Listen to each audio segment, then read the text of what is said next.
ಇದರ ವಿರುದ್ಧ ಈಗಾಗಲೇ ನಾವು ಮಾನ್ಯ ಮುಖ್ಯ ಕಾರ್ಯದರ್ಶಿಯವರಿಗೆ ಪತ್ರವನ್ನು ಬರೆದಿದ್ದೇವೆ.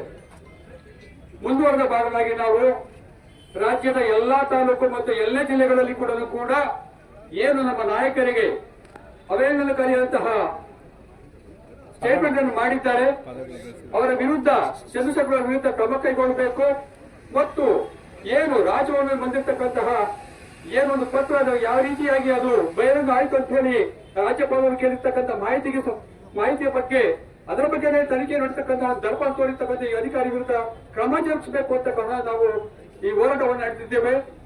ಈ ಹೋರಾಟ ಇಲ್ಲಿಗೆ ನಿಲ್ಲುವುದಿಲ್ಲ.